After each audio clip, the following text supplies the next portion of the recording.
Hi guys, welcome to Office Blokes Reacts. I'm Office Bloke Dave. I'm Office Bloke Mike. I'm Office Bloke Daz. Collectively, we're the Office Blokes. Yes, we are. Coming at you live, but not live. Live and direct. On a Thursday afternoon. It is indeed. Feels like a Thursday, doesn't it? Feels like a Monday. Nearly weekend. Feels like a Monday at 7 in the morning. Yeah. We have lots of other things that we'd like to get up to. So if you click the link in the description, it'll take you to our two other channels. It'll take you to our Patreon page. It'll take you to our Instagram, all that good stuff. All the support on Patreon does help us grow the channel and keep going with this level of content, doesn't it? It does indeed. Yeah, so we'll appreciate that. If you could give us a click, a link, a like, a subscribe, all that good stuff, a blow, a tickle, whatever. A squeeze. So, right, want to fight America? 5 reasons the US military will make you dead. Make you dead. It's dramatic, that, isn't it?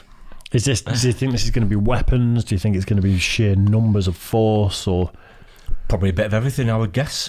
Surely. because we've done a couple of these compilations where it's been like the interesting weapons and stuff, haven't we? And we did what was that, like stealth aircraft carrier sort of ridiculous thing. Let's get into it then. I'm interested to see what this one holds. So yeah, Come on then. Want to fight America? 5 reasons the US military will make you dead.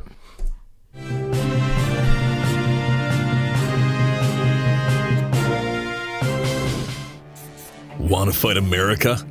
5 reasons the US military will make you dead.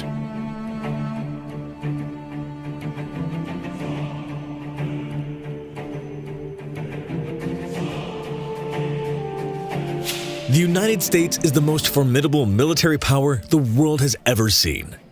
Arguably, since the end of the Cold War, America has enjoyed a level of dominance unparalleled in history.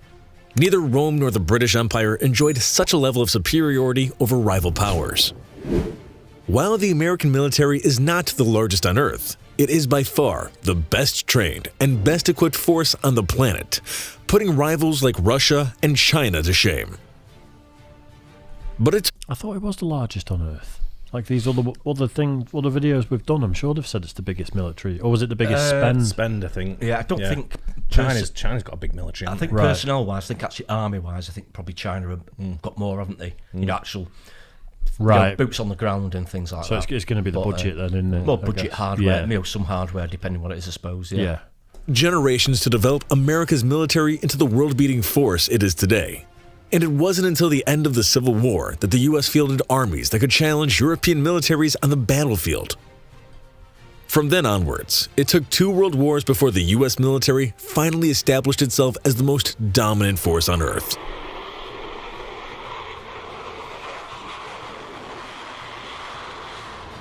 What even is that? Wow. Here are 5 of all-time deadliest innovations in America's arsenal. Number 1. The Gatling gun.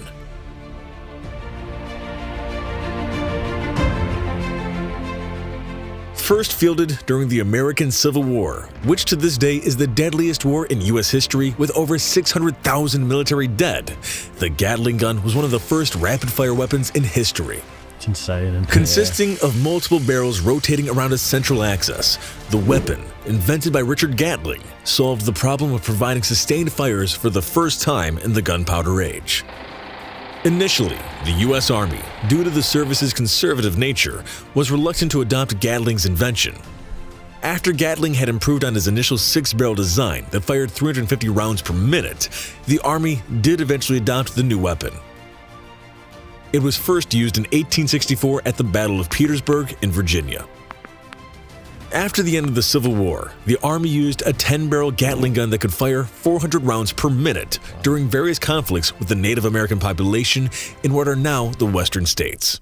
Can you imagine being the Native Americans? It's like 400 rounds a minute. Bow and arrow. I know. Yeah, you could rock up with one of them on the back of your truck. Wow. Massacre, isn't it? I remember seeing one of these programs that was like Future Weapons or something years ago on Discovery Channel, and there's a Gatling gun that's mounted to the front of one of the helicopters that the US military have got. I think it's a 50 caliber one, and it fires at that faster rate that if they hold down the trigger for something like more than 3 seconds, it'll bring the helicopter to a complete stop. You know, like the sort of force coming back the other way. Yeah, it was some crazy stat like that. Wow. The Maxim machine gun eventually replaced the Gatling gun, but the crude hand-driven weapon heralded what was to come. During the brutal trench warfare of World War I, untold thousands fell to machine gun fire.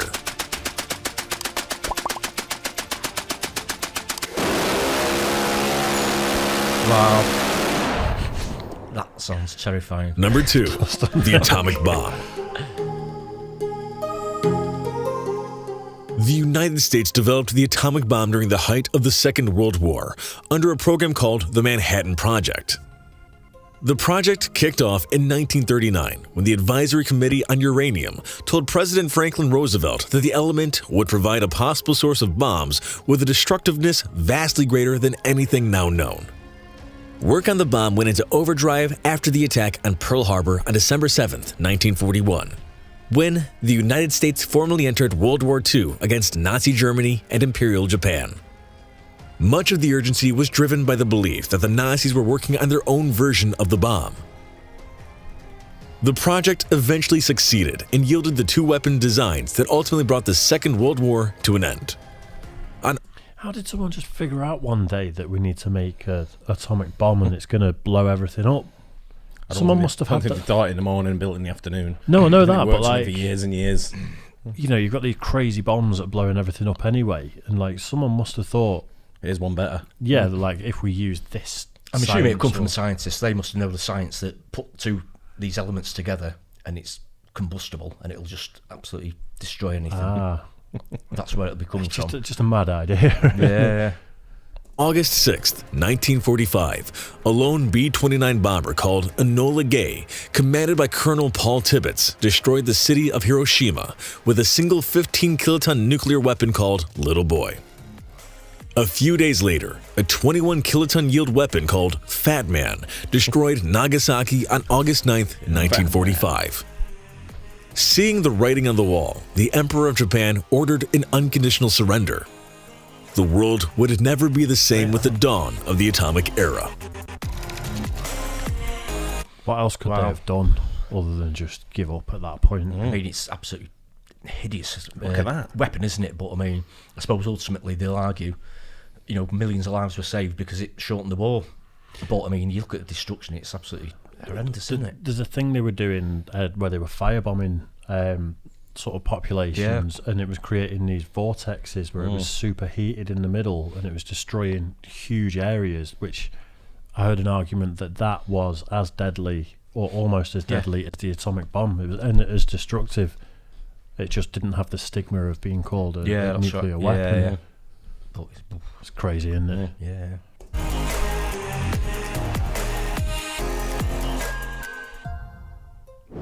Number 3. Precision-guided weapons.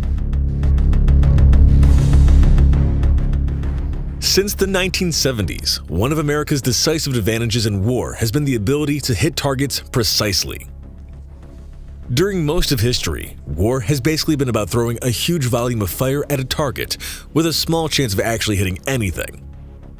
The introduction of precision-guided weapons changed all that.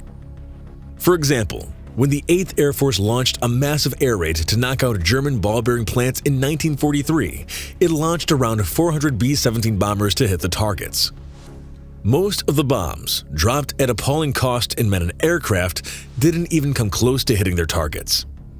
The pattern has repeated itself over and over, and entire squadrons would be launched to hit a single target. More often than not, they wouldn't hit a thing. That all changed towards the end of the Vietnam War. In 1972, laser-guided bombs allowed U.S. Air Force and U.S. Navy jets to hit targets precisely. Instead of dozens of jets trying to strike a single target in vain, one jet could hit multiple targets during a sortie. While in 1972, there were only a handful of precision-guided weapons available, in 2015, almost all weapons dropped from American warplanes are precision-guided.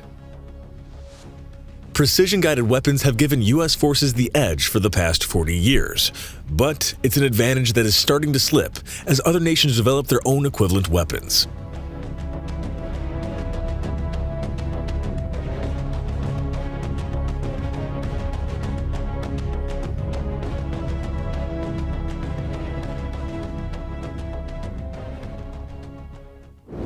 Number 4. Stealth. Stealth. This is the stuff that boggles my mind. Yeah. The stealth stuff is crazy, isn't it? With the development of ever more capable Soviet surface-to-air weapons during the 1960s and 1970s, the United States Air Force had to come up with a solution to defeat the ever-increasing threat. The answer was stealth technology, which would reduce an aircraft's radar cross-section and infrared signature. Ironically, it was a Soviet scientist by the name of Pyotr Ufimtsev who first discovered the equations to develop a low-radar cross-section aircraft. Ufimtsev's work eventually came to the attention of Lockheed engineer Dennis Overholzer, who then developed the configuration for the first stealth aircraft, which he called the Hopeless Diamond. The Hopeless Diamond eventually evolved into the Lockheed F-117, the world's first operational stealth aircraft in 1981. From that initial starting point, American stealth aircraft development took off in new directions. The B-2, F-22, F-35, and pretty much every other American stealth aircraft originates from those early efforts to defeat the Soviet air defense system. The net result today is the nearly unstoppable juggernaut that is the U.S. Air Force. Number 5. Drones. There was drones on one of the other compilations that we did. There was a similar thing to this, wasn't it? Right. I learned about drones because of playing Call of Duty about 10 years ago. It's like, Predator missiles. This is all futuristic, though, isn't it, with the drones and for war? Oh, absolutely, yeah. It's going to be a massive part of wars in the future, isn't it? Stealth bombers shooting out drones that are unmanned. Hey, yeah, It's like that's it. crackers, isn't it? When Abe Karem first developed the NAT, which eventually evolved in the General Atomics MQ-1 Predator, he probably could not have imagined his invention would herald a revolution in the ways wars are fought. Instead of risking lives over the battlefield, American forces can fight remotely with these new systems. While initially considered a passing fad, the past 15 years have shown that unmanned aircraft are here to stay, and war will never be the same. The MQ-1 Predator, which was first introduced over the Balkans in 1990s, is a crude aircraft. Its follow-on, the MQ-9C Reaper, is a little more sophisticated, but it's the start of something that will change warfare forever. Aircraft like the carrier-based Northrop Grumman X-47B are starting to show the true potentials of such machines. Indeed, aircraft without pilots might be the dominant weapon during the remaining decades of this century. As recently as yesterday, Navy Secretary Ray Mabus told an audience that the U.S. Navy will never buy another manned strike fighter again after the F-35C. And if Mabus's vision comes to fruition, unmanned aircraft will give the U.S. unmatched capabilities well into the future.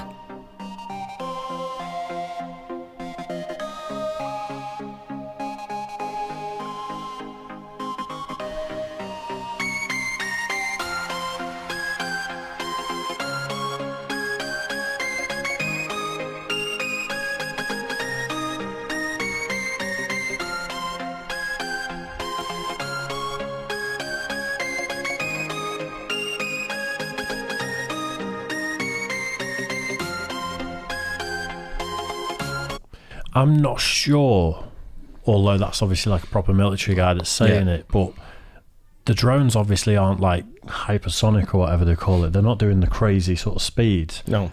Yeah. So to not have manned sort of planes going forwards in the future, you'd need the drones to have the performance of these crazy jets and stuff. Well, a lot of the time they have to refuel as well, don't they? Especially if it's like, you know, the big bombers and stuff like that, you know, especially if it's going a long way, they have to refuel as well. So have they got that capability as well? I don't know. But to think that they wouldn't have pilots going forward is a pretty crazy thing. I'm not sure I believe maybe that's just a bit of a pipe dream. Maybe it's just something he's trying to sell to the military. But see, the technology's advancing so fast in things like this that it's obviously inevitable one day, because you think how many years it takes to train a pilot, whereas you have some guy sat there with an Xbox controller just going going into war. Slightly more difficult than that, possibly, but making the noises as well.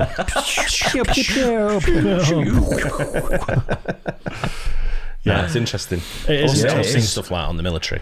I used to absolutely love stuff like that. Like when I was sort of a teenager watching the Discovery Channel and stuff, and like I say, future weapons and the World at War and stuff. It's horrible to say, they're all built for killing people, aren't they? But I mean, there's some impressive kit there. Defending yourself or whatever, but some impressive kit there. Yeah, good stuff. Yeah, hope you guys like that too. Don't forget to like and subscribe, and we'll catch you on the next one. Cheers, guys. Cheers.